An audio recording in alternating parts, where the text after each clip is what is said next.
Rashad, why you didn't hit me up? Hey, Rashad. What's up, Rashad? Thank you, Rashad. Brother, I love you, brother. What's up, Rashad? What it do, boy? Hey, Rashad.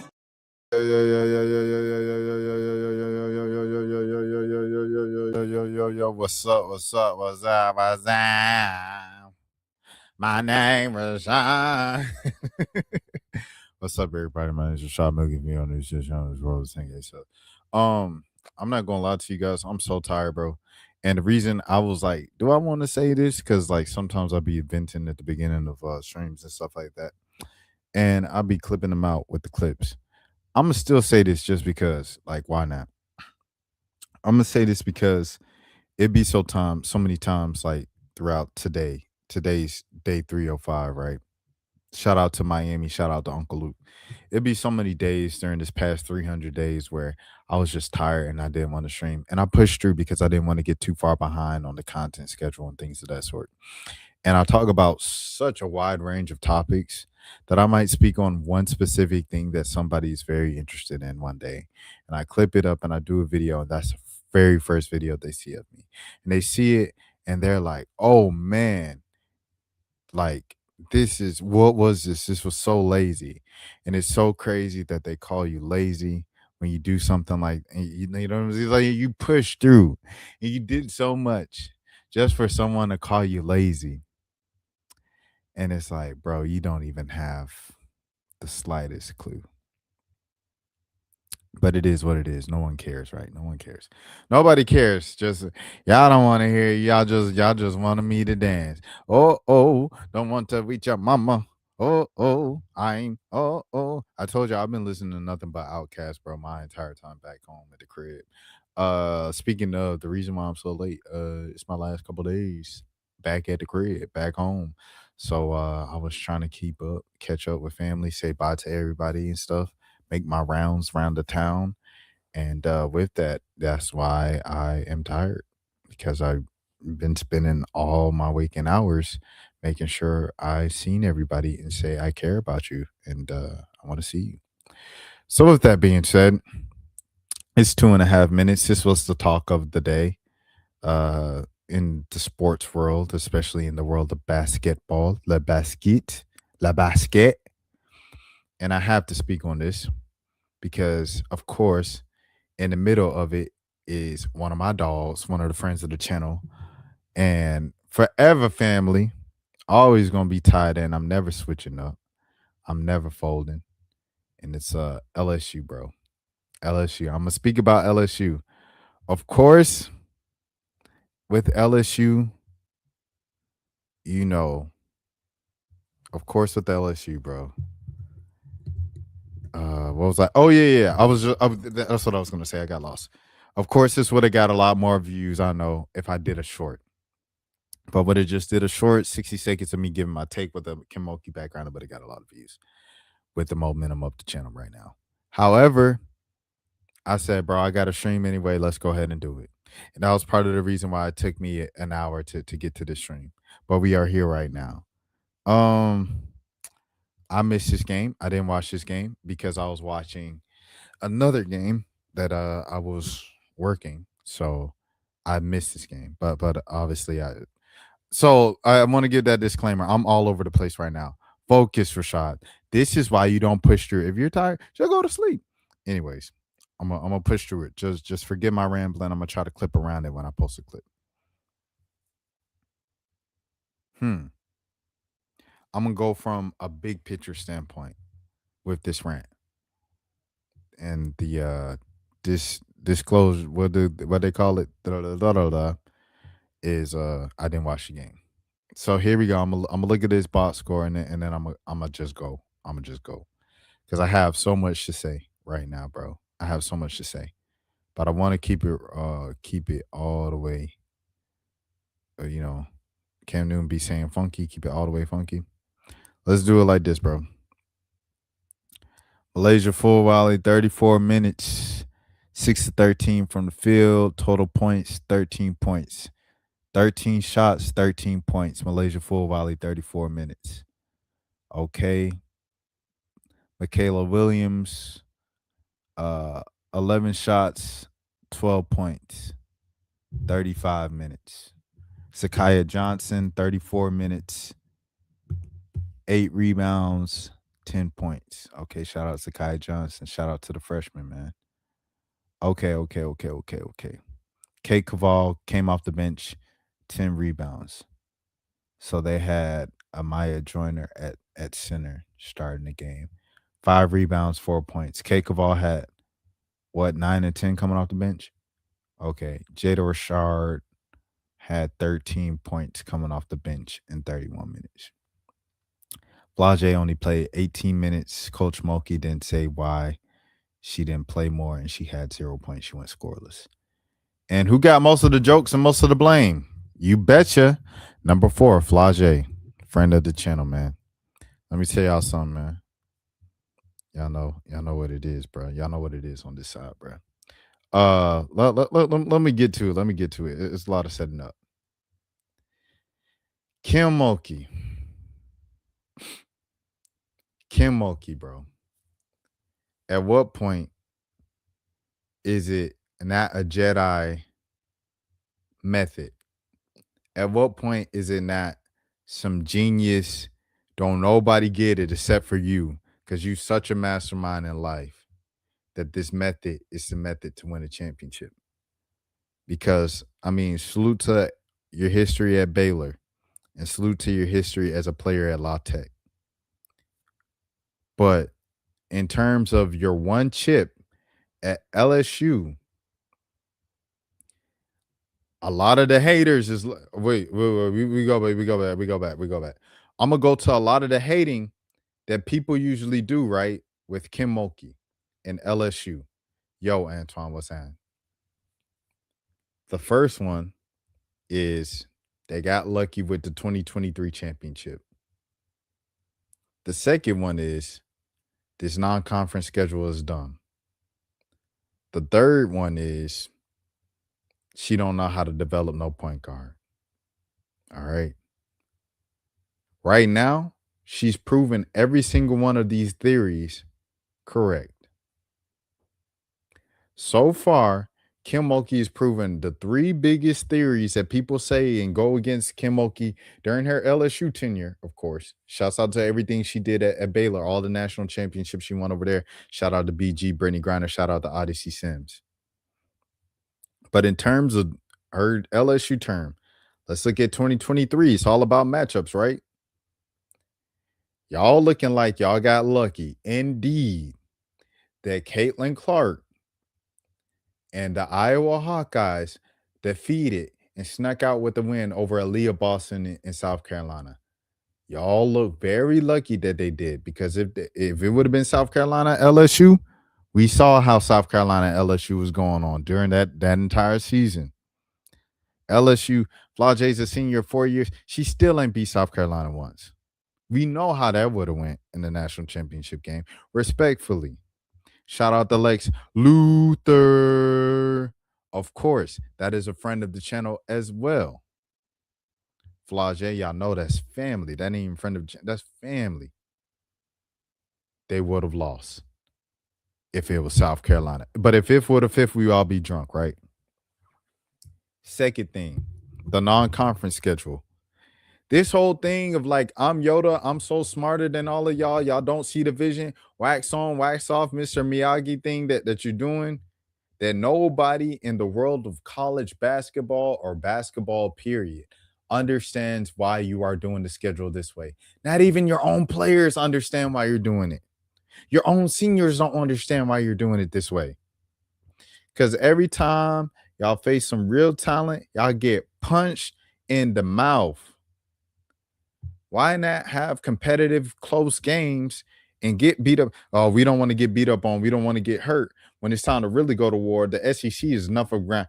No, because the rest of the SEC, when they facing real competition, right, in their non-conference schedule, it's not every game. Of course, they got Western Texas or Westland Baptist on their schedule too every now and again, right?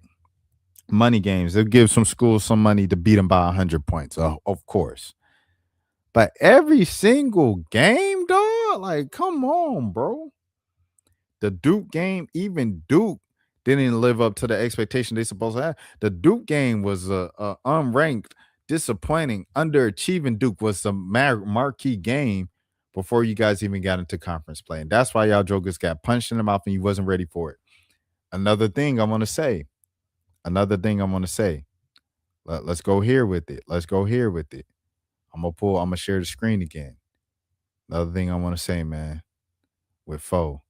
After the first loss to Kentucky, Flage, according to this, allegedly, of course, it's a screenshot from social media on Twitter, right? A screenshot of her thing. Is one of a kind. Okay. So this should be pretty new. If this was after the last game, when this screenshot was shared, we'll go to it like this, right? This is alluding. The flu is going around in the South, if y'all didn't know. It's going around really around the United States, but specifically in the South, because that's where I'm at. That's where all my people at, the South. The flu's going around. She posted this. This is Michael Jordan at his flu game. She posted this after the Kentucky game, allegedly, if all the timelines are right and it is right. I went on Facebook because I'm not on Instagram. I went on Facebook. I didn't see it on the Instagram, on the Facebook story. If this is true, Flage playing with the flu right now. This goes back to Kim Mulkey. Kim Mulkey, you are the adult in this situation. Of course, your best player in your senior is going to say, "No, coach, let me in, coach, let me play, coach." If the child ain't well, there's no need to force the child to go out there and play. Michael Jordan did this in the NBA Finals, not a regular season conference game. Not conference game number 1 and conference game number 2. Michael Jordan did this in the NBA Finals. Let the child sit down, man. Or not let the child, because the child probably wanted to play. Shout out Flage. Sit the girl down. Sit the young woman down, bro. Sit the young woman down. Stay at home. Get well. We'll see you when we come back to Baton Rouge. Ain't no need for her to force to play. She didn't play well against Kentucky. She forced up. You remember, she hesitated on the shot. She passed up the shot, and everything. It was a jumbled up possession. It was the most viral play outside of Michaela celebrating too early and the Kentucky game winner at the buzzer. It was the third most talked about play when Flage hesitated and fumbled the ball, and it just ended up being a mess of a possession. She didn't play well against Kentucky, and she dang sure didn't play well against Vanderbilt. People talked about, oh, she clocked out. She did. People piling on Flage. Flage, if you got the flu, get well. Sit down. I know it's difficult for you to sit down. Please sit down and get well, because it's going to hurt your draft stock more and the narrative and the reputation and all that around you if you go out there and push through it and play. Who need to take that advice? Rashad need to take that advice, because Rashad just said, I'm tired before I fired up the stream. And for the sake of the schedule, I kept the stream going. And then I clip up, I talk about a billion things. And then there was a billion things, but I was tired and I didn't even want to do the stream. Someone sees it for my channel for the first time and they say, oh, this is terrible. I'm never subscribing to this man. This man should never do a video again. So I should take my own advice.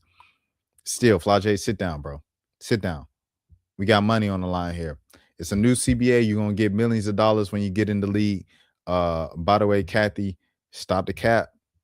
Let's end this before we get to a work stoppage. I know we're going to get to a work stoppage. It is what it is. It's inevitable at this point. We watching Unrivaled because Unrivaled the only basketball that we're going to get on a professional level in America. Shout out to Athletes Unlimited. But Flage, man, you got millions of dollars with the WNBA on the line. You're about to get drafted. You're about to be a first-round draft pick. Sit down when you're sick. You see, one thing you can learn from the fellas, from the boys. Hold on, what Brody doing? Hold on, what Brody doing? We're gonna go over here. I'm gonna pull it up, and I'm gonna tell you like this. You see what the boys doing? You know what I'm saying? This is what the boys doing. This is what the men doing. Hold on. We're gonna pull it up like this. All right, we're gonna pull it up like this. You see what the boys doing? Coach, I don't feel well. I got $1 million on the line, coach. The boys not hesitating to sit out when they don't feel well. The boys not hesitating to low manage when they not feeling well. When they hamstring, oh my hand, oh my shoulder, coach, my they quick to sit out. I got $1 million on the line, coach. The NBA, the mock drives got me number one, coach. Flage, regular season games, conference games. There's not that. There's not the SEC tournament, and this dang sure ain't the big dance. Sit down. If you sick, sit down. If you got a fever and your nose running and you can barely talk and it's coming out both ends, sit down. It's not worth it because now everybody want to talk bad about you and talk crazy about. We ain't doing that. You still one of them ones. You still top four, top five player in the country. We got Audie Crooks. We got Hannah Hidalgo. We got Michaela Blakes. We got Flage, bro. AZ Fuzz, Sarah Strong. Shouts out to UConn as well. My bad, Sarah Strong. My bad, Sarah Strong. Sarah Strong, best player in the country.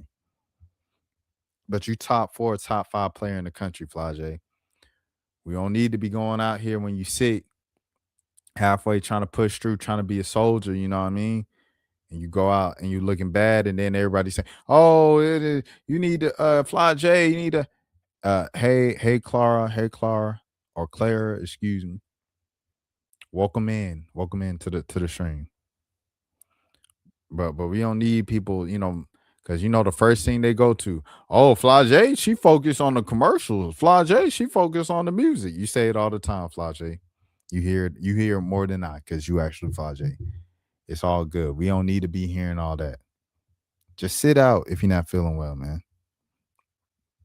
Back to Kim Mulkey. Lack of development of point guards. We was talking about this with at South Carolina with Don Staley, right? With Jersey, with Jersey Robinson. Okay. How have guards really developed as being top prospects? A lot of hype coming out of high school, coming out of college. Don Staley going to put you in a system to where you win, to where you succeed in college. You're going to be great at South Carolina, 100%.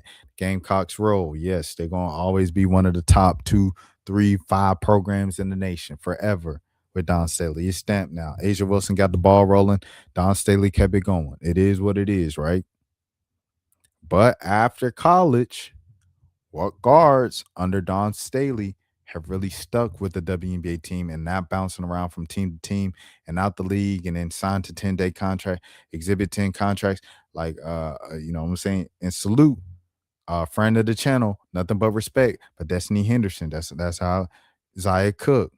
So much, what I'm saying, expectation on Zaya Cook coming in, and she just been signed by the Sparks, cut by the Sparks, traded by the Sparks to Seattle, signed by Seattle, cut by Seattle, come back to Seattle. That's been the story for majority of the South Carolina guards coming out after the WNBA. The thing with LSU, okay, Haley Van Lith comes in. You try to make Haley Van Lith something she's not. It doesn't work. It doesn't fit. Haley Van Lith has to go to TCU. She turns up and she looked like Haley Van Lith from Louisville. It's the same thing with Malaysia Fulwiley right now. It's looking like Malaysia Fulwiley leaves South Carolina. She can't play her full range game. They holding me back. They hating on me. She goes over here. She started. She finally starts.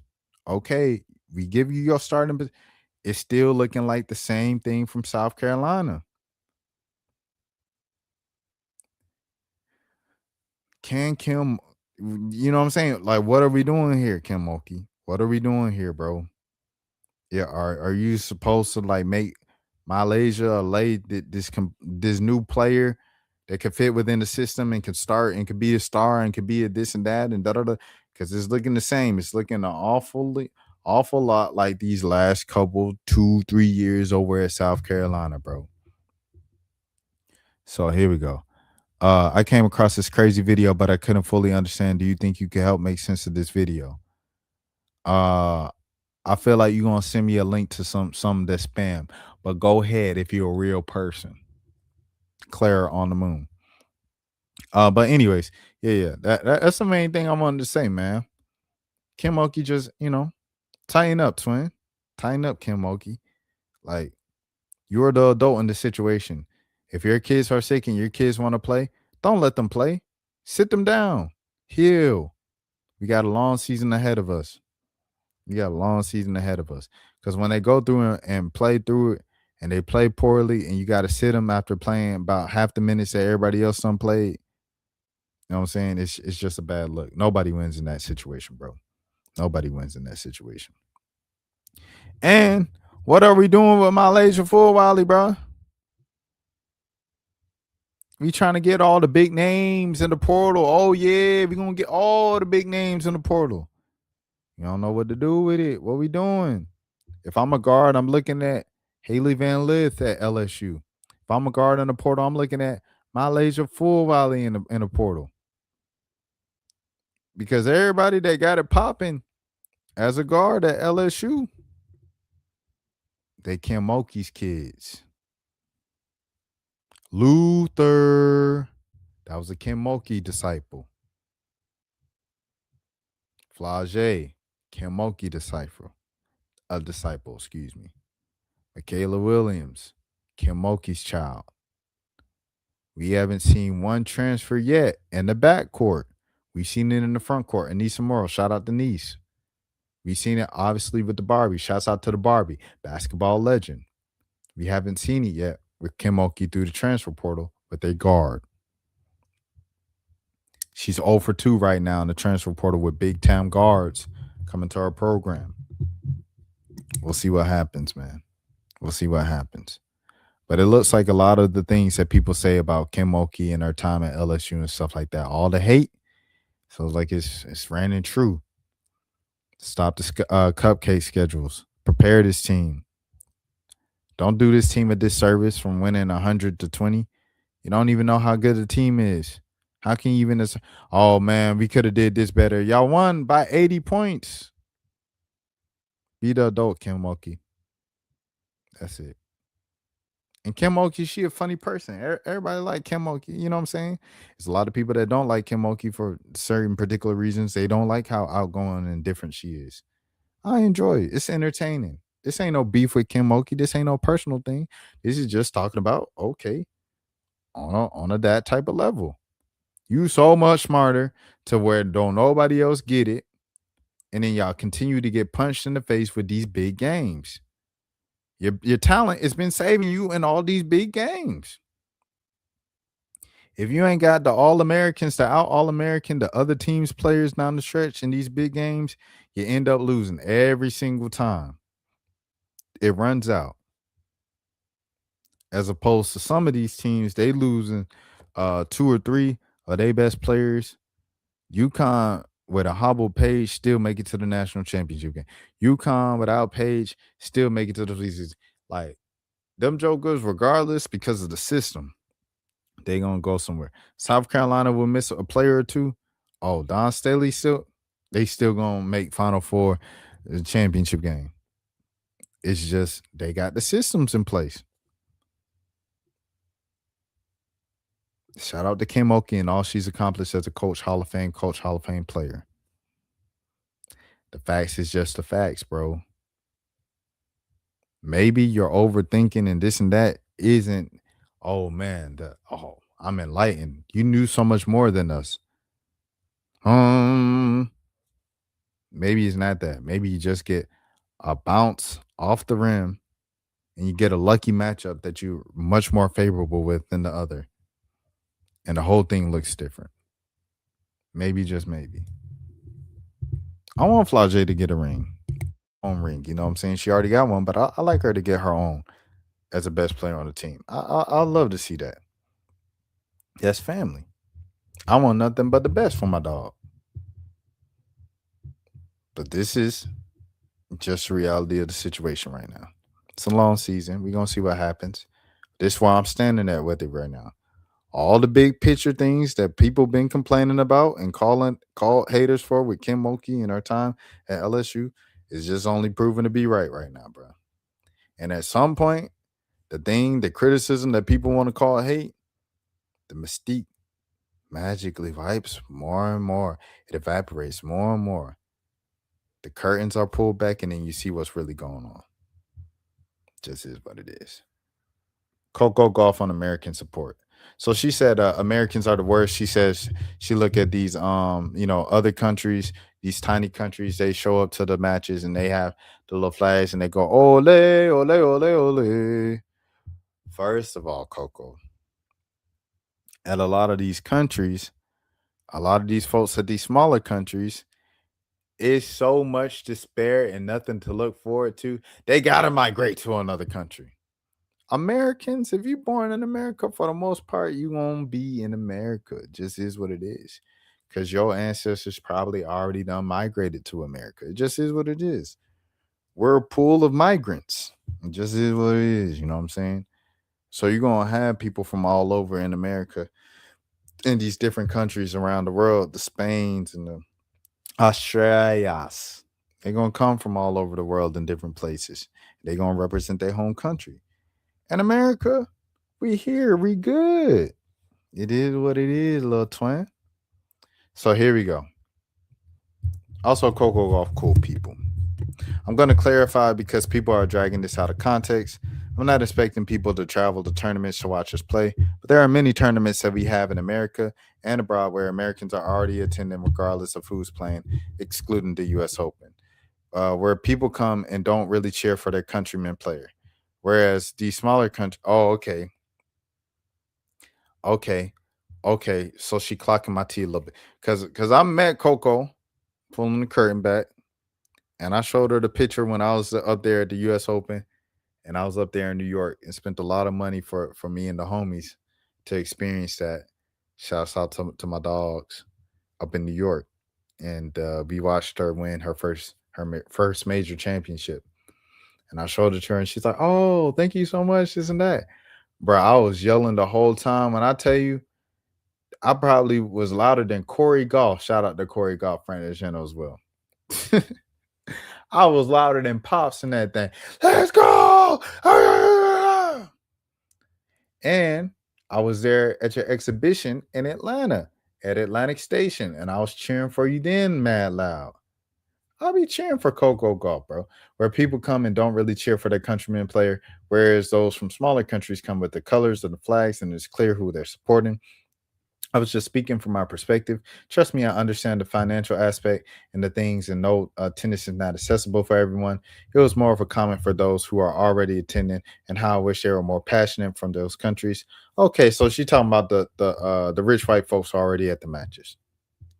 Well, rich white folks, y'all need to do a better job. She ain't talking about me. Y'all be safe though. Here we go. From those other countries, more specifically team events. People don't owe me anything. I was just honestly answering the question I was asked.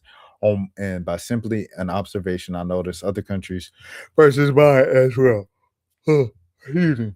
Nonetheless, I'm grateful for any support, no matter how big or small it is.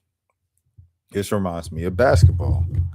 Basketball, in the United States, it's kind of bourgeois crowds. And then you see them jokers in Europe and they got the whole thing set up. It's all burning in the crowd. They got the big old drum. Oh, they doing that. The whole crowd participating in the chants. They all jumping up and down, got the whole stand shaking, just like in the soccer culture. Yeah, they are more passionate than Americans. I'm not gonna lie. Me individually, I might be passionate, but I'm one person. If we got the whole thing in the US Open, if it's 70,000 folks, right? And I'm up there, in the 300s and the nosebleeds. Go. How much weight is that gonna carry versus 70,000 jumping up? Go.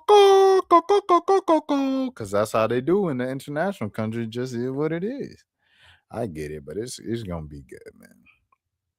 I ain't gonna lie, it's just she right. I say all that to say she right. Like Americans too cool for school.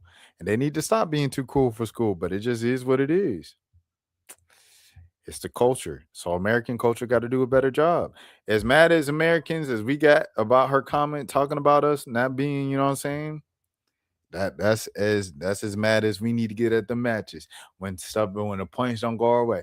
Ref, what you talking about? Ref. We need to get passionate. Coco Golf is great. Coco Golf is extravagant. We love the Williams sisters, right? We love Venus and Serena. That's old school. Even though Venus still playing, that's old school. We on the new school now. We on Naomi and Coco. We on Salone Stevens. We on the new school. We on the Taylor Townsends. So support the new school, man. Show up for the new school, man. What are we doing here? Shout out Chris Eubanks. He just retired. ATL, Georgia Tech, you know what I'm saying? Legend. You know what I mean? Shout out my brother Zach Kennedy, friend of the channel, Georgia State legend, Clemson legend.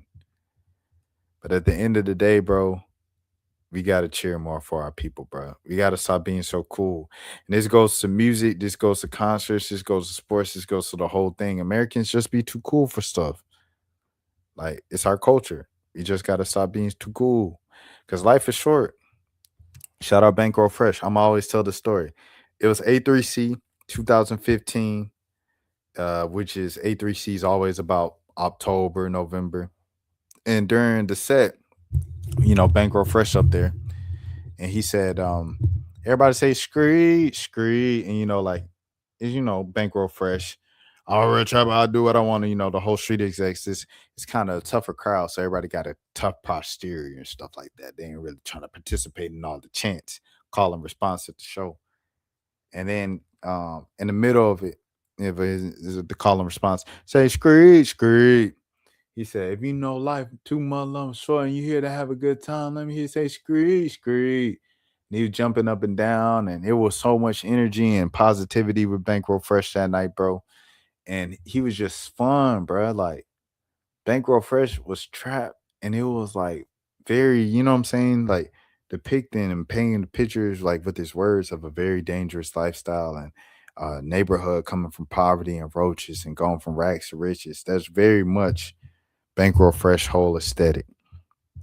But he was just all about fun and jumping up and down and just he had more energy than anybody else in that mug, you know what I'm saying? And that walk through was the unofficial hit them folks anthem and stuff like that. So he was all about dancing and having a good time and smiling and joking. Like he never just held up on that just because he was a street artist. You know what I'm saying? Like Bankroll Fresh was himself. He was like uniquely himself. He was a dope dude. Anyways, I saw Bankroll Fresh again the next month, that November, at the Chance the Rapper show. Drum brought him out. Shouts out to Drum in his opening set for Chance the Rapper. And Bankroll Fresh came out. He did Hot Boy. I was like one of the only people jumping up and singing every word because I just seen him at A3C and I listened to that type of music. And a lot of people who was listening to Chance at the time weren't really listening to the Bankroll Freshness of the world at the time. So it wasn't many other people. They were just kind of observing and bobbing their head, but I was jumping up and down and singing the words and stuff like that. There's a video of this on YouTube. I don't know if I can find it, but yeah. And I say all of this because when Bankroll Fresh was talking about all of that, kind of just energy and just positivity and stuff like that, right? And life is too short. Have a good time at the show. Everybody show up. He passed away. He passed away like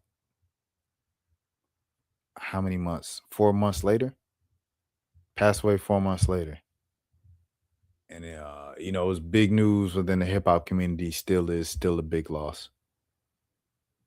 And it's just something to think about, bro. Like Bankroll Fresh said, life too short, have fun and just that. I think about that a lot with concerts and people too cool to dance or turn up or something like that. Like life too short, bro. Life too short to want to like not look cool or get embarrassed, bro. Have fun. Have fun to the maximum. I know a lot of times people have like a phobia. It's scared of getting posted now by a stranger and getting recorded. They don't know they're being recorded by a stranger because they dancing. I mean, it is what it is, bro. If you're gonna get posted, you're gonna get posted. Just have a good time, bro. Don't worry about that. Just have a good time. And. So that goes to Coco's point about just American culture and just being too cool for stuff. To wrap it up, to put a bow on it. You know what I mean? All right, next scene next, bro. Next scene next. Ashley Tisdale. Hey, it is January 4th, 2026. In 16 days or 15 days, if you want to count this as January 5th, High School Musical, the 20th anniversary, Disney Channel will be playing High School Musical 1 and High School Musical 2 back to back to celebrate the 20th anniversary of High School Musical. And we're getting something for the 20th anniversary of Hannah Montana this year as well, where Miley Cyrus is performing Hannah Montana just one night. And y'all know how I feel about Hannah Montana. I just did a Hannah Montana video that I dropped on the morning of Christmas. Y'all make sure y'all check that out. Hannah Montana, the most important song ever. I like that video. But yeah, Ashley Tisdale, she was talking about a toxic mom group, and she wrote it in the cut. So that's exactly what I texted to the group after being left out of yet another group hang. This is too high school for me, and I don't want to take part in it anymore. It didn't go over exactly well. Some of the others tried to smooth things over. One sent flowers, then ignored me when I thanked her for them. Another tried to convince me that everyone assumed that I'd been invited to the gatherings and just hadn't shown up. Then why didn't anyone ever ask where I was? I wondered. To be clear, had never considered the moms to be bad people. Maybe one, but I do think the group dynamic stopped being healthy and positive for me anyway. Surely it would have been easier to disappear without explanation, and that would have allowed all of us to convince ourselves that we simply, quote unquote, drifted apart. But from the feedback I received since I started talking about this, I know I'm far from the only mother who has been brought to tears by members of the group that's supposed to lift everybody up. I had more than one friend reach out and say, "You're so brave." I thought that was an interesting response. Why, I wonder, is it so scary to talk about this? Motherhood has enough challenges without having to wonder if the people around you are going to be on your side. You deserve to go through motherhood with people who actually, like you. And if you have to wonder if they do, there's a hard earned lesson. I hope you'll take it to heart. It's not the right group for you. Even if it looks like they're having the best time on Instagram. Bloop. The mama group. She said the mom group didn't like me. They wasn't rocking with me. It was fake. It was Hollywood. It was high school. That's real life, man. That's real life. That's everywhere. It's everywhere for sure. Salute to Ashley Tisdale. Best of luck of her finding a friend group that rocks for her. For real. You know what I'm saying? And I can imagine it's difficult to find friends when you famous too. So like she gotta find like people who's kind of like Hillary Duff and them jokers, you know what I mean? And this all about the bass girl, all about the bass. Megan all about that bass, about it. Megan Trainer, Megan Trainer. Know what I'm saying? So best of luck to her finding a new friend group and may the friend group actually like you. Shouts out to Ashley Tisdale for sure. Shouts out to High School Musical. Shouts out to Sweet Life of Zach and Cody. Speaking of friends, man, you don't need the support of your friends. Boy, I was just giving this speech to like someone earlier today, bro. Me when I watch TikTok videos of people I know and they squinting. Here we go. This is a lesson for people who want to grow but are very shy. I used to be scared of putting myself out there publicly, not because I didn't believe in what I was doing, but because I kept thinking about what my classmates and friends would say. I was trying to sell myself online, talk about my work, build something real, and it felt uncomfortable knowing people who knew the old version of me were watching. So I did something very simple but necessary. First, I went on LinkedIn and I unfollowed most of my friends and classmates I wasn't building for. I reset my LinkedIn of what I was supposed to be, a place where I show my work, my thinking, and my direction, not a place where I perform for people who don't matter to my future. Then on X, I realized my old account wasn't aligned with what I wanted to do in tech. So I opened a new one, fresh space, new comfort zone. This time I stopped caring about people who might be watching me with a weird face. And here's the funny part: the same people I was shy and scared of are now the ones reaching out to me saying, "I'm so proud of you." So if you're holding back because you're afraid to show people you know might look at you, build your space, find your comfort zone, put yourself out in front of the right audience. You ain't have to do all that. Just post it. Your friends are not your audience, bro. Your friends are not your audience, dog. They say, but my friends and my people, let us on. So they're not your audience, bro. My audience, my people, Dan, Lame Secutum, Pax Full, SSB, you know what I'm saying? All the homies. I don't know those dudes.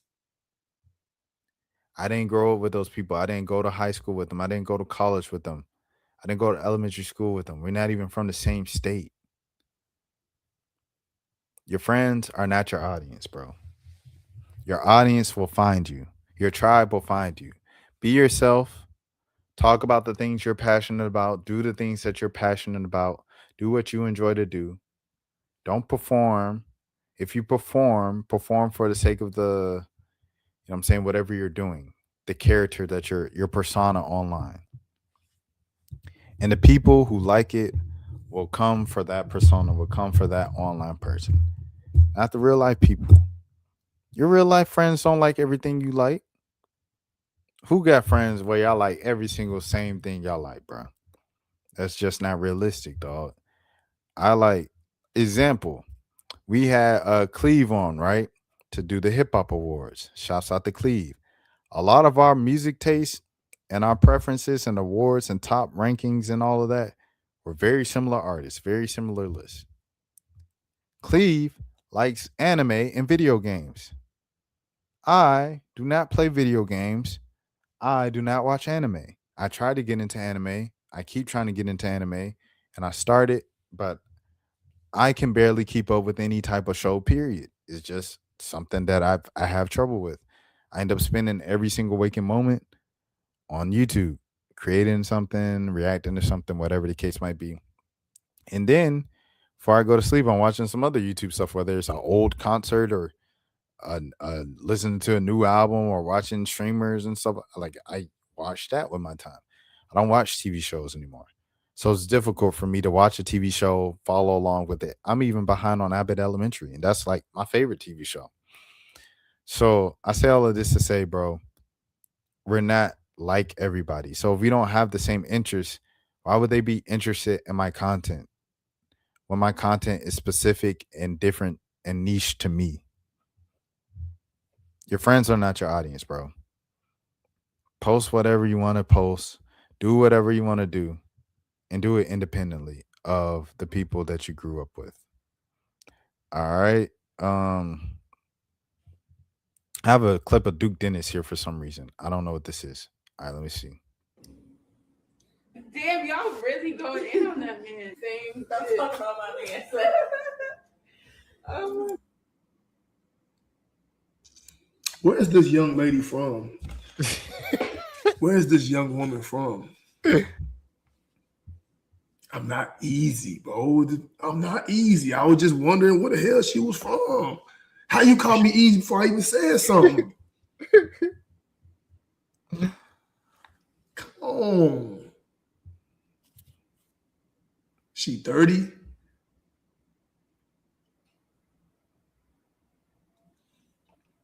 Bro, I just asked a question. Yeah, like she, I was just asking how old she was, where she from.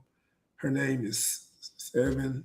I was just asking, bro. Like I can't ask a motherfucking question.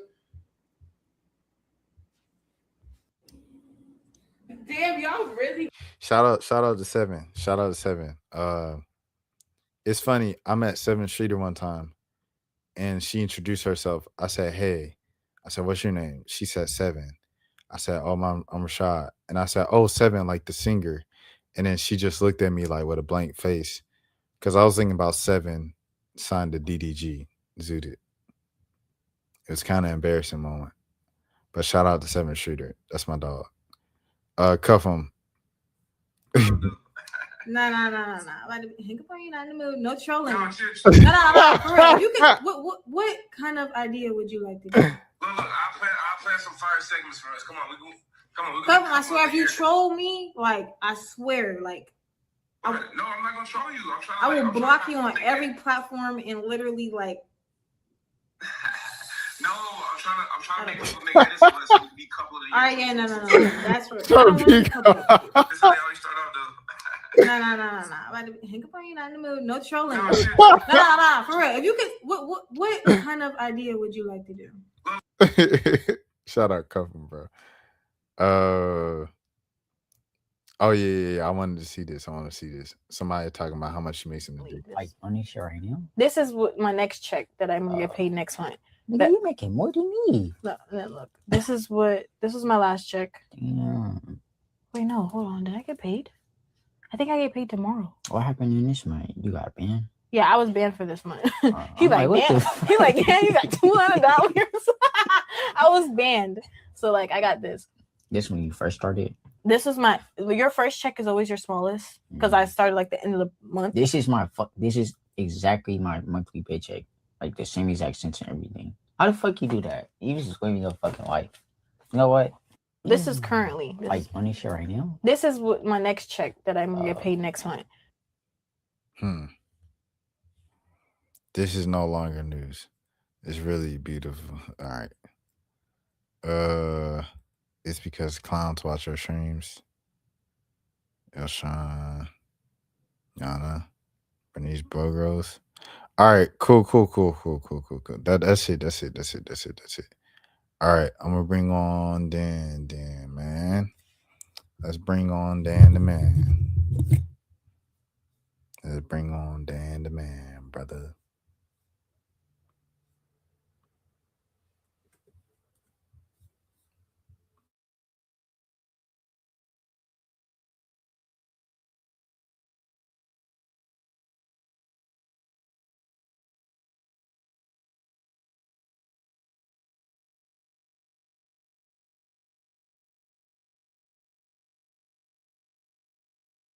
All right, Dan is here. Dan, what's up, man? What's up, Rashad? How you doing? Man, I'm good, man. I see you chimed in on your friends are not your audience discussion and stuff like that. If you want to elaborate more on that, here's your time.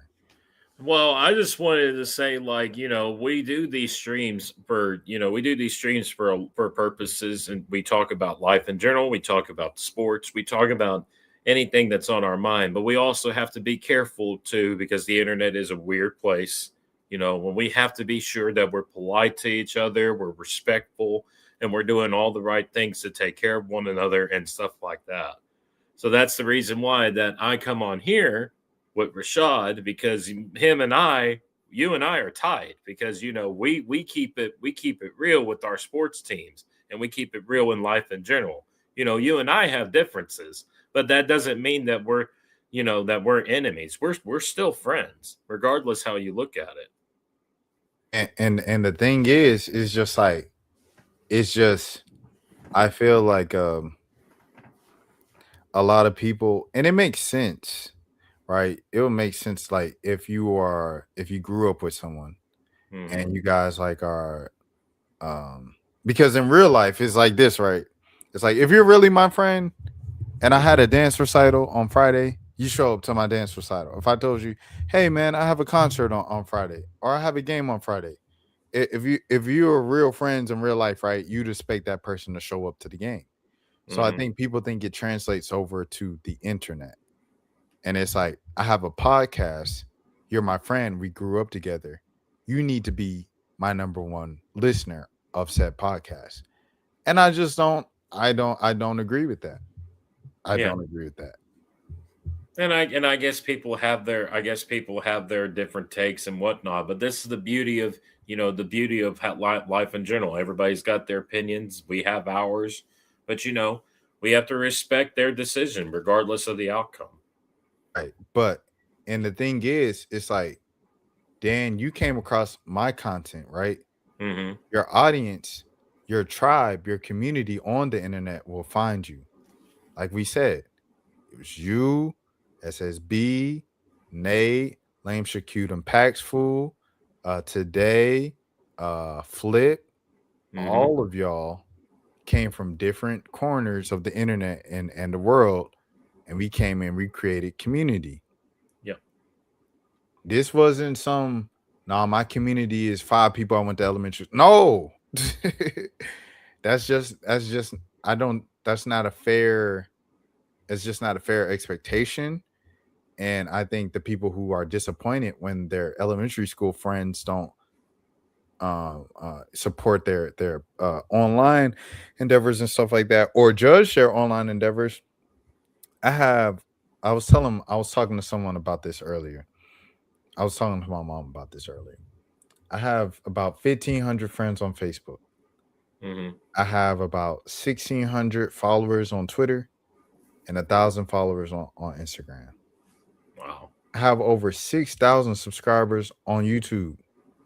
That's 6 times more than any other platform where it's my friends, where the people I grew up with and the people I interacted with and my work and everything like that. Mm-hmm.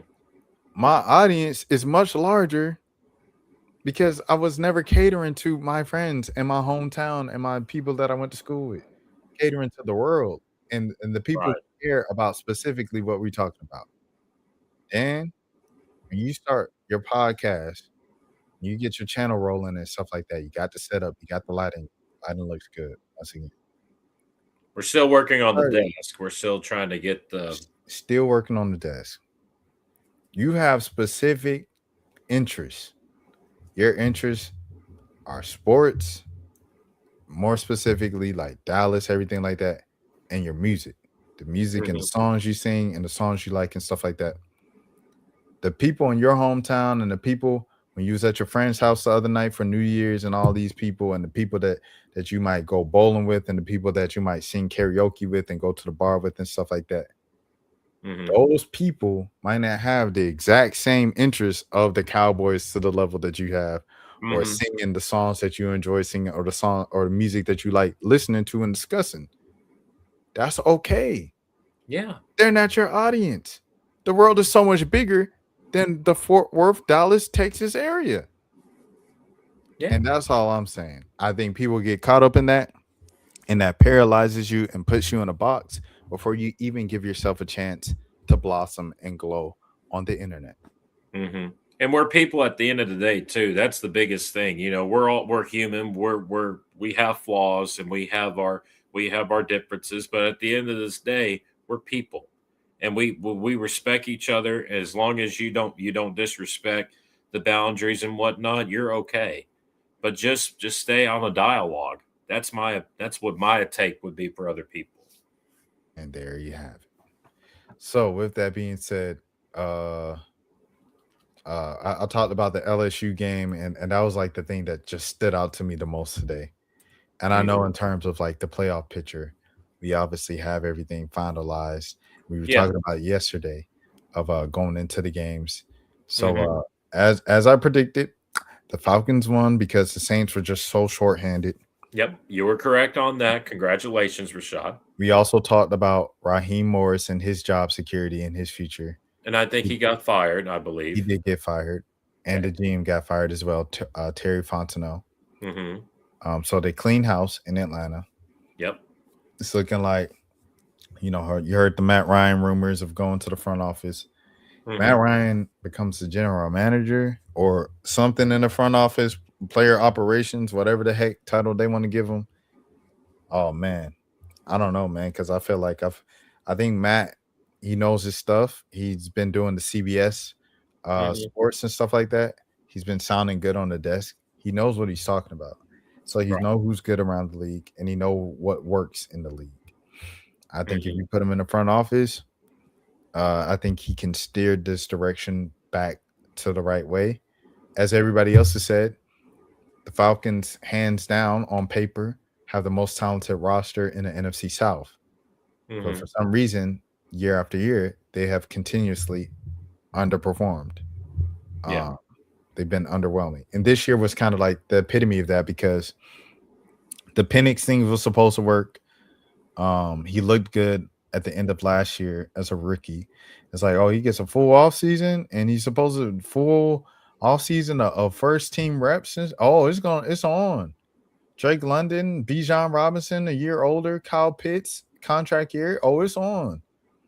And boy, did Kyle Pitts look good this year. It's the best season of his career, arguably. Drake London looked like how Drake London has always looked. He's been pretty consistent in being an awesome receiver. And then Bijan Robinson took it to the next level to where he was just really good and one of the best running backs in the NFC to dang an MVP candidate if the Falcons would have won more than 7 games. Right. So you have all of that and you miss the playoffs. And the weakest division in football with a $100 million quarterback as your backup. So it's not like, oh, Penix got hurt. The whole season was thrown away. Oh, Penix got hurt, and you lean back on $100 million quarterback. Yeah. Still supposed to make the playoffs out of that. So they underperformed, and if you underperform with that type of talent, the only thing you can blame is the coaching. So Raheem Morris, hate it had to be you, but you'll get paid. You'll get money as an NFL coach. It is what it is. Yeah. Now, this Ravens Steelers game, we were talking about Derrick Henry having to carry the team. Yes. Did he do it? Well, he did. At 126 yards for 20. That is a great game for most running backs. For Derrick Henry, he was going to need like one of them 200 mugs. That's great. But here's the problem. What happened? What happened in that game? That game was so wild. It went back and forth. It's basically like you saw Aaron Rodgers on one of the plays. I believe it was in the fourth quarter, and he got so upset that there wasn't a flag called. I'm telling you, this is the reason why that Pittsburgh, they're probably going to go one and done in the playoffs because they get to play host to the Texans in the first round. The Texans are going to beat them like crazy, dude. The Texans have the number one defense in the NFL. Not the playoffs, the entire NFL. That's what they have. It's little things you see. I would think it was the first half when it was about 3rd and 6. You remember that play with Rodgers? He's rolling out. He's going towards the sideline. Yes, I remember that play. The defender's coming right up there with them. And old Rodgers would have scrambled for a couple of yards, maybe even dove for a first down. Yep. After running a couple of yards and then did the discount double check getting up. Yeah, but this is not the same Rodgers. He's not the same guy. This Rodgers, he runs out of bounds. He sees the defender and he just kind of stumbles, does a little 2-step off the sideline and lives to fight another day's 4th down. The kicker, thank God for the kicker. Joker kicked a 57-yard field goal or something like that, 50-plus yard field goal, and they get points out of the drive. But it's those type of things against the Texans. You're not going to get those type of breaks. It's only going to get worse, and it's going to overwhelm the old man. And I got the Texans beating the Steelers in the first round because I don't think that they're going to survive in the playoffs. I think Houston is the dark horse in the AFC. If you really look at the numbers and look where they're standing, but at the same time, I do think that there is a team that's going to be a surprise. I think that if you look at the AFC in general, you have the Chargers that are going to be playing I think they're playing the Patriots, I believe. I believe they're playing the Patriots in the first round. And the Patriots are favored. I think the Chargers are favored in that game, and I'm like, well, I'm taking the Patriots because the Patriots have basically been good all year. So, I mean, if you look I'm trying to pull up a bracket. Yeah, you got the bracket. I'm not. They pulled it up already. They should have the bracket out. They got it. Oh, here it is. Okay, here we go. It's up top. Okay. So let me see. Jacksonville. Okay, so let me see if I can break down these games. You want me to start on the AFC or the NFC side? Let's just go AFC. Okay, so this Bills and Jaguars game is going to be very, very interesting. So Josh Allen if you look at Josh Allen and the career that he's had to go through Patrick Mahomes, Lamar Jackson, and Joe Burrow. If you look, and now this year, he's only had to face Trevor Lawrence and then Drake May, and he's got to face Justin Herbert, CJ Stroud, Aaron Rodgers, and Bo Nix. This is basically the easiest path that Josh Allen has had to go get. If he does not get to a Super Bowl this year, then what are the beat writers are going to say about Josh Allen? Then he's not going to be able to carry a team all the way to the playoffs or to the Super Bowl in that matter. But I will say this. Trevor Lawrence has been playing his butt off this year for the Jacksonville Jaguars. And, as we always say, Rashad, sunshine. Sunshine. Sunshine. Sunshine. So I will say this. I got Buffalo winning this game. I got them winning 31-21. This is going to be one of those games to where like it's going to go back and forth, but I think Buffalo has enough offense to withstand the Jacksonville's onslaught.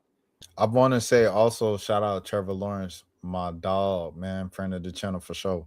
He was supposed to be officially friend of the channel, like be on the camera, but he was like, "No, I gotta run, I gotta go." And then I was like, "Bro, I'm from Marietta." He said, "Oh snap, that's like where I'm from." I said, "Bro, exactly. That's why I was." Anyway, Right. but he cool people. He cool people though. Shout out Trevor Lawrence, man. Shout out Cartersville. Sunshine. So the Chargers and the Patriots is the next matchup. This is the matchup, but I think this is going to get very, very interesting. I still think the Patriots are going to be able to beat the Chargers, but I do have to wonder how good is that hand from Justin Herbert? Because remember that was the hand that he hurt. And I think the Patriots are going to be targeting that hand and really trying to injure it. But if you really look at it, the Patriots defense has been really good this year under Mike Vrabel. And Mike Vrabel can get those guys ready in a hurry. I got the Patriots winning this game. I think it's going to be something like maybe 34-24 in that area, because I do think that Justin Herbert and that offense can score a little bit on that Patriot defense. But I also do think that the Patriots have the most pedigree in terms of, even though they're young, I still think they have the best chance to go all the way this year, despite them getting the 1 seed. All right. So we have Buffalo and New England moving on so far. And then of course we have Houston and the Steelers. Oh, well, you already said this. You said I've Houston. already said the Texans would win. So now let's move on to the NFC. Oh, I done clicked on the game. I didn't mean to. No, you're good. You're good. We got the Rams and the Panthers.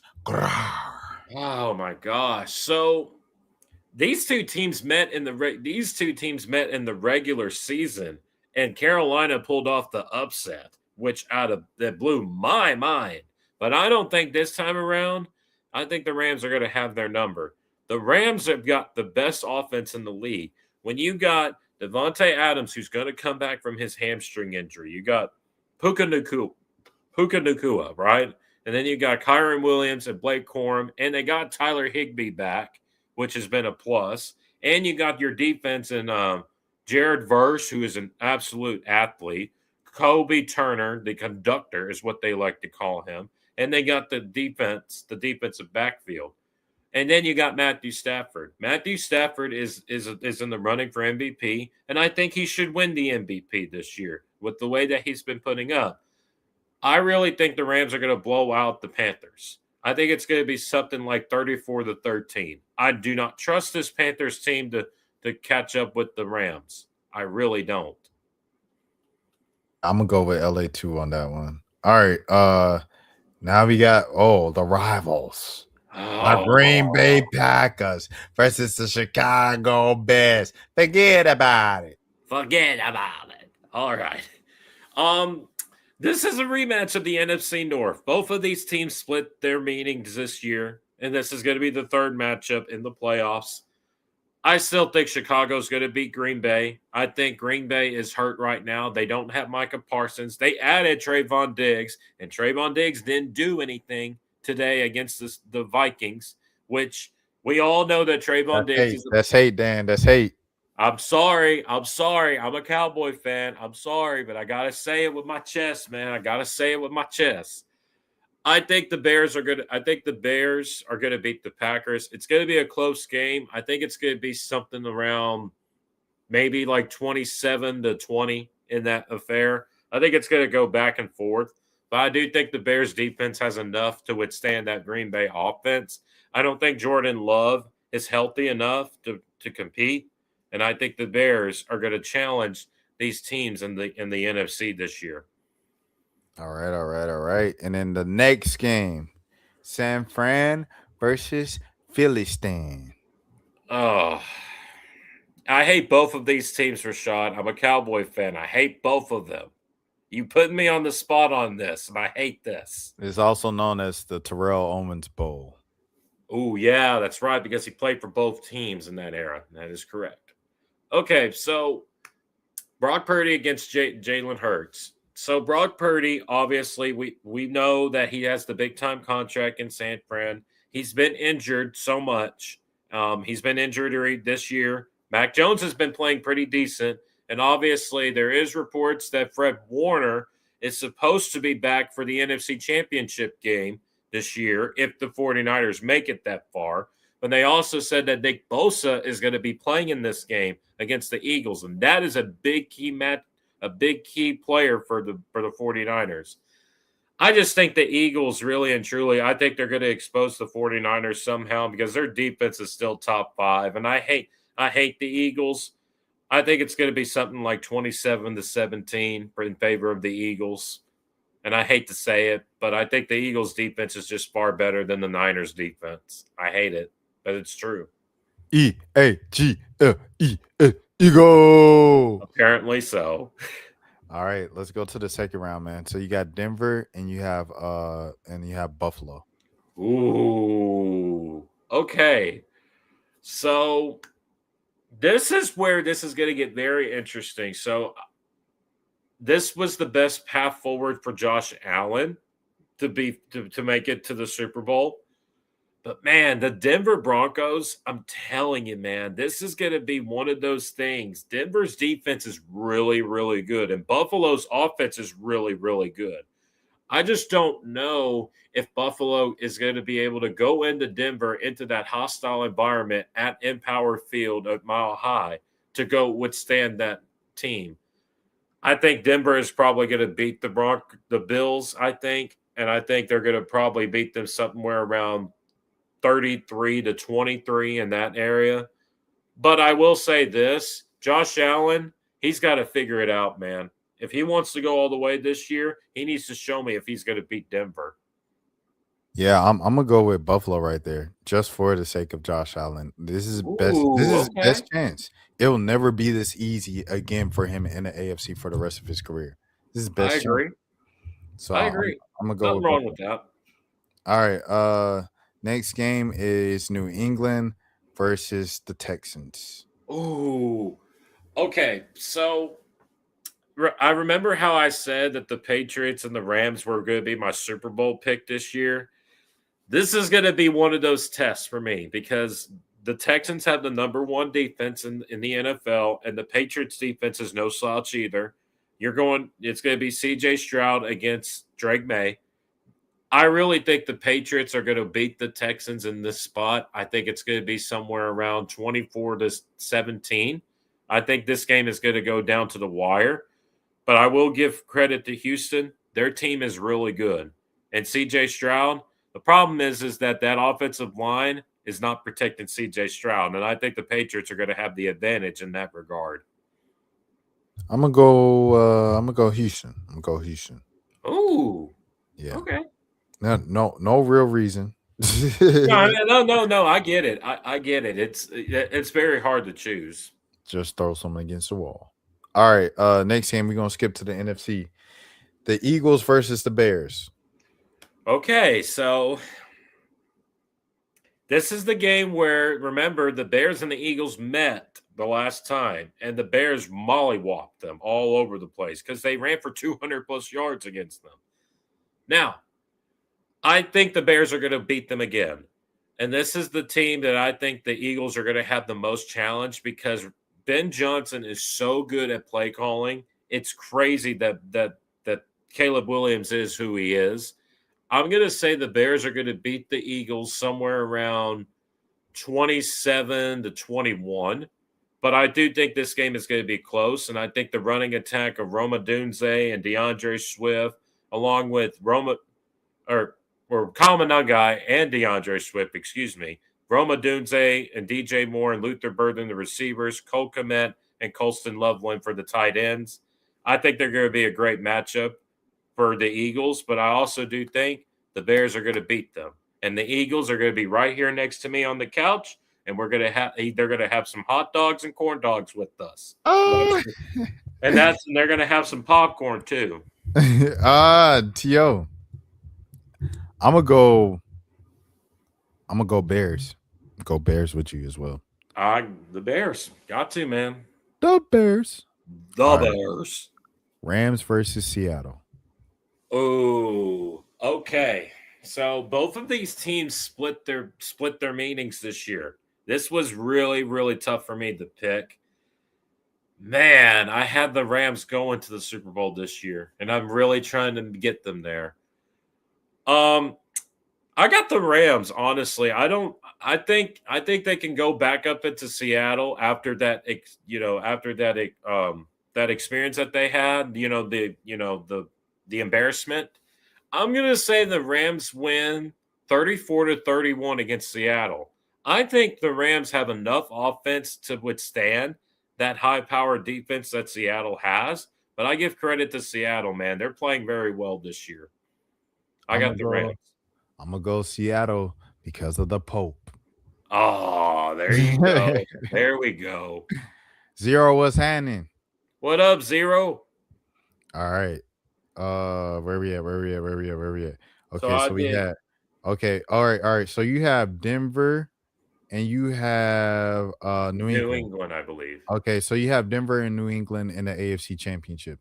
Ooh, this is gonna be one of those high power games I'm going to like very, very much going into these playoffs. It's gonna be the Broncos defense against the Patriots defense. This is going to be one of those high-powered matchups that this is going to bring the entertainers to watch, and all the local media is going to want to watch this. After looking at this, I got the Patriots beating the Broncos. I think the Patriots have enough to beat the Broncos. I'm going to say it's going to be 24-21. But I will say this for Denver, their defense is really good, but I think Drake May is on another planet right now with the way that he's been playing. Happy New Year, Zero. Zero. I have to say this, bro. That's crazy, man. First, Brady's first. Sorry. Patriots. I'm cooked right now. Patriots' first return to the Super Bowl post Brady would be a storyline for sure. Yes, it would be. Who do you got? I have Buffalo against the Texans in the AFC Championship. You I said got Buffalo winning. Ooh. I got Buffalo going to the Super Bowl in Seattle. Oh, right. Okay. So I already told you who I think gonna win the NFC Championship. Let's go NFC Championship. We have the Bears versus the Seattle Seahawks for you. Oh, I thought it was the Rams. Wait, hold on. Yeah, okay, I said the Bears. You have the Rams beating the Seahawks. Okay, yeah. Okay, the Bears and the Rams. Ooh, okay. So the only way that the Rams can go to the playoffs is that go further into the playoffs is Matthew Stafford has to ball out. This is going to be one of those matchups to where, I don't think the Bears are going to be able to beat the Rams in this regard. I think it's going to be that the Rams have enough to pull this out. I think it's going to be somewhere around 30-24. But I will give credit to Chicago. Caleb Williams has been playing very well this year. You have to give him and Ben Johnson credit. But I also do think that the Bears have a bright future as well.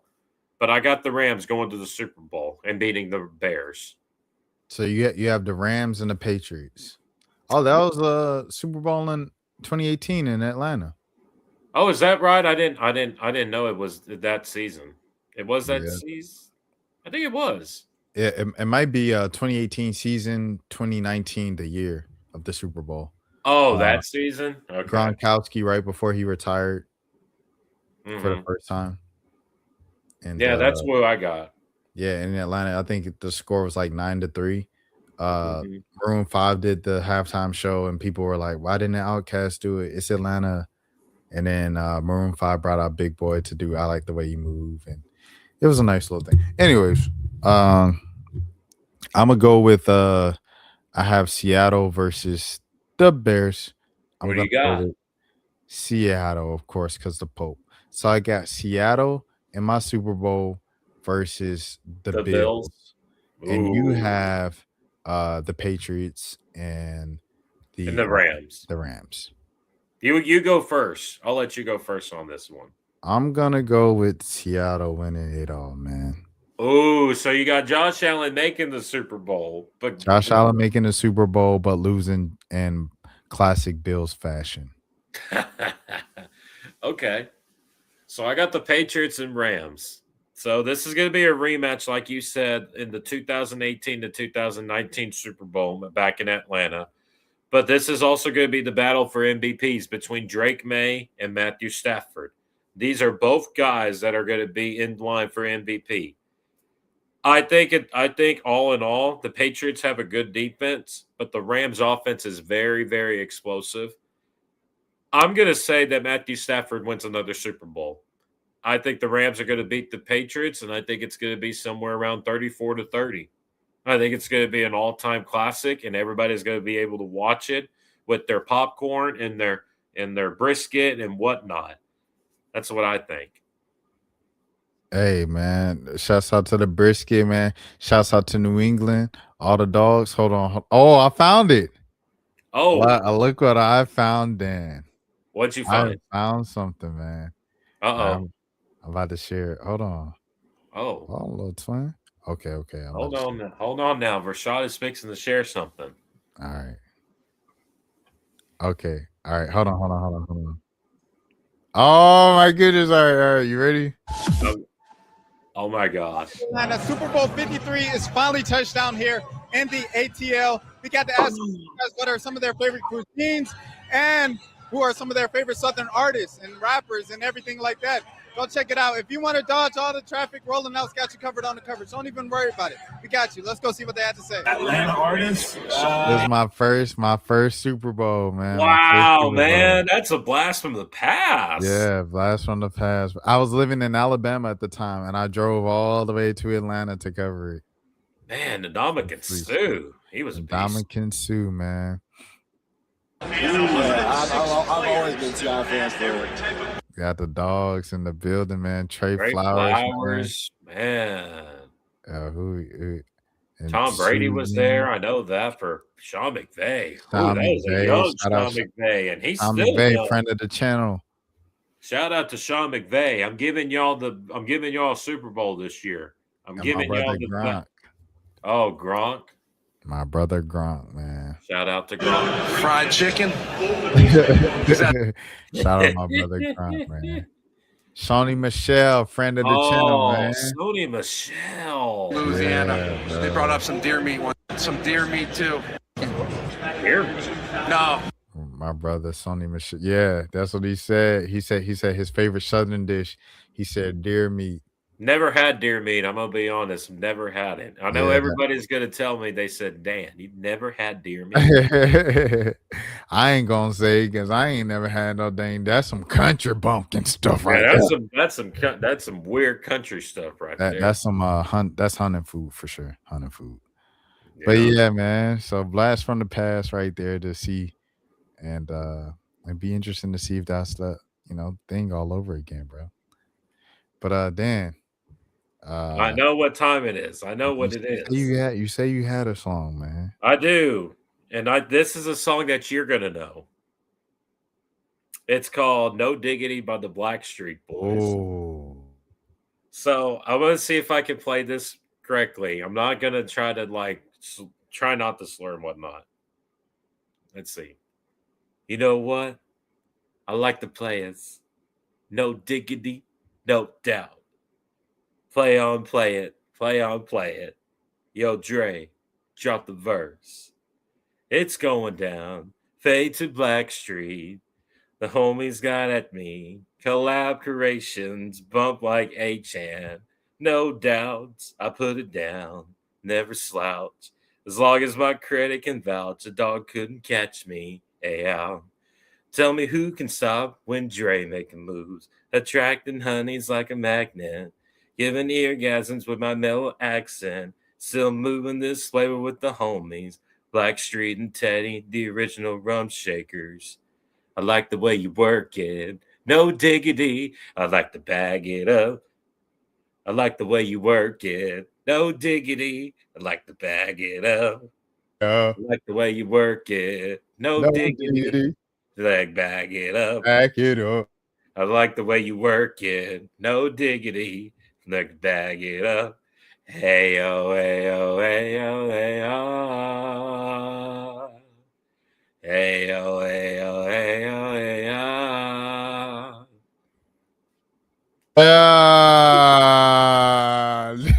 I got to, man. You know some Black Street Boys. Come on now. Yeah. Come on, man. Shouts out to Black Street, man. Shouts out to Black Street. Shouts out to Teddy Riley, man, for sure. I'm surprised that you know that song way back when, man. I had to make sure that you knew that. Dan, I'm older than you. I know you are. I know. It was like back in the what was that 90s, I believe. 90s? I mean, I don't know if I remember in real time. But it's a classic. You hear it all the time. Mm-hmm. Oh, man, that was a good song back then. Whew. Yeah. Then everybody was like, Daniel, do you even know what that is? What it means when you say, I like the way you work it, no diggity, like the bag it up. Bag it up. Do you even know what that is, Daniel? I was like, maybe they're putting groceries in a bag. I said, no, Daniel, it's about weird stuff. And with that, we say, Zero, he left a comment on the video. I want to respond to it live. Oh. He commented on one of the shorts where I was reacting to basketball highlights. I want to react to it here. I mean, no, I want to like respond to it here instead of like typing. So I don't feel like typing. Oh, what did he say? He said, carry, travel, hopscotch, where's the whistle? Oh, I saw the Jaylen Brown skit. That was crazy, man. Oh, yeah, the Jaylen Brown on the pivot. Like he pivoted. That's a travel. I'm sorry. That was a travel. Yeah, 50 points, man. Right after the salsa. He did the salsa. With who was it? I wanted to say Shinsi. It wasn't Shinsi. It was Victoria Monet. And he had Victoria Monet sit courtside at the game. And he scored 50 in front of Victoria Monet. After he went on stream and said, yo, I thought I played better than Shea Gilgeous-Alexander. And who won it for the East? I think Jalen Brunson. And I should have won Eastern Conference Player of the Month. And then he scored 50 points like a boss. Jaylen Brown, man, let his nuts hang. I ain't gonna lie to you, Jaylen Brown. That's one of the gangsters dang guy I ever seen a basketball player do, man. Shouts out to Jaylen Brown, man. And shouts out to Zero, my dog. And shouts out to Dan as always. Shouts out to Silverish Star. Shouts out to Clara on the moon, even though I'm sure you're a bot. But as always, we appreciate y'all for stopping by. Dan, you want any shout outs you want to give? Well, shout out to the oldest sibling. She gonna be turning a big age today. So shout out big 3-3. Happy birthday to your sister, man. Yeah, man. I got to give that shout out, man. You see what William's saying? Oh, William Horton says the Eagles will beat the 49ers. Oh my. Well, I'm a Cowboy fan. I have to give credit where credit's due. Okay. Yeah, I got the Eagles. We both had the Eagles over the 49ers. Yeah, we both have the Eagles giving that. But we have the Eagles losing to the Bears. And I have them losing to the Bears. The Bears. Yeah, so I have them losing there. But shouts out to William, man. EAGLE. Eagle. All right, cool. I had to do that one last. I was just going to say, shout out to the Cowboy fans nation. We're going to be fine, guys. This season has basically been a disappointment. But we need to hold Jerry accountable with him saying there's going to be changes made on the defense. We need to hold him accountable for that if he's going to stay true to his word. If he isn't, then we're going to hear the same thing over and over again. That's the definition of insanity.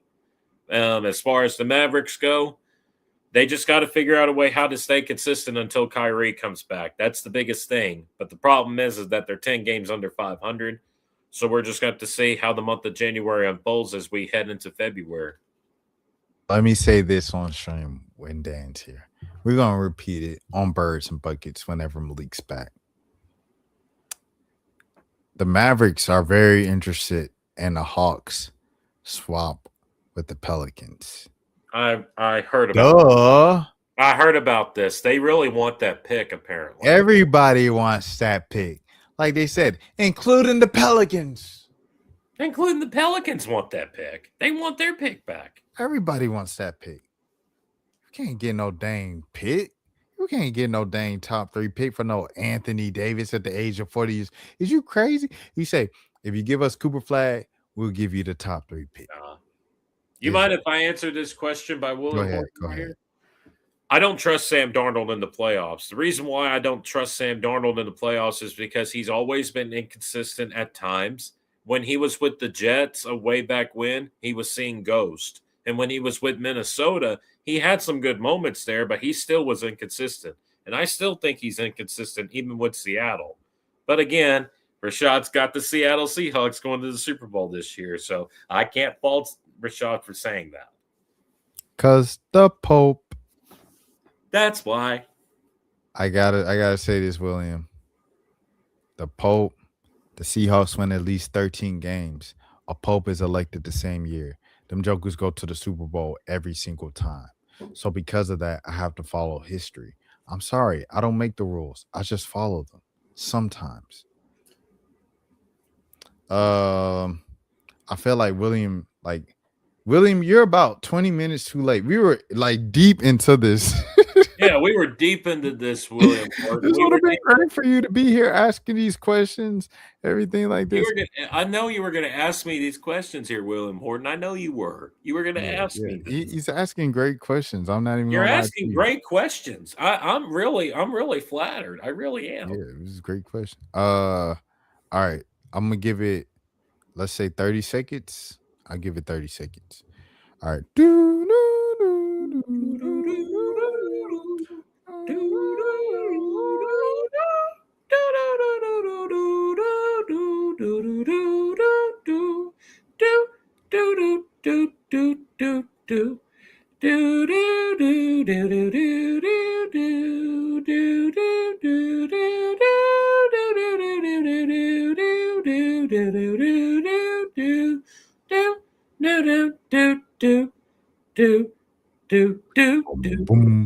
With that being said, William, your time's up. Everybody, thank you so much for another stream, for stopping by another stream, Dallas Dan. I appreciate it as always, man. This is day 305. Shouts out to the 305. Shouts out to Uncle Lou. Don't stop, brother. Shout out Miami. Shout out South Beach, Florida, everybody like that. Please follow along on this channel because we're live each and every single day. Like we do, we'll be live again tomorrow, and you'll have the chance, William. If you want to follow along and subscribe along right now, go ahead and do so.